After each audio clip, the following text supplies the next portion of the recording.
Ministério Saúde continua dar atenção para profissional saúde nebe serviço Cleur Ona, tanto ia Hospital Nacional, Centro Saúde, no posto saúde Sira, ou insa hasai Sira nia habilidade lihusi progressão carreira. Ministra Saúde Elia dos Reis Amaral, hatu assunto ne, foi em reunião Conselho Ministro e a Palácio Governo, quarta-feira semana ne.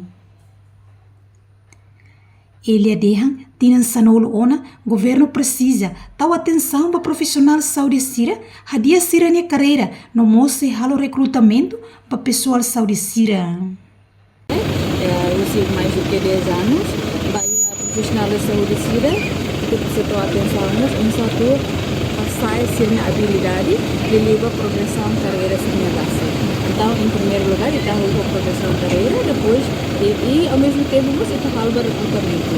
Mas ada recrutamento para profissional de saúde Sira bem coloca a Bahia da facilidade de saúde, bem maka kita bisa acompanhar dari balu sudah completo, sim, tá mapeamento a misal, depois balamos, mapeamento falo pion, misal dele aku coloca profissional de saúde Sira, nós fomos recrutamento para pessoal de saúde voluntário, bem maka responde para isso programa.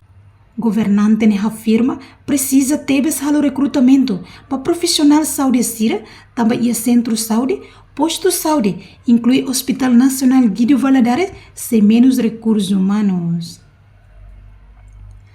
Também Ministério Saúde prepara o mapeamento, ou insa, magbele coloca profissional saúde voluntário Sira, ou responde para o programa saúde NBIH.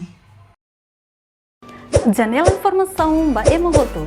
Atau tem informação atual dia Clio, kita haluha, hanya botão subscribe, like, halo comentário no faixa tutang ba media sosial Hoto.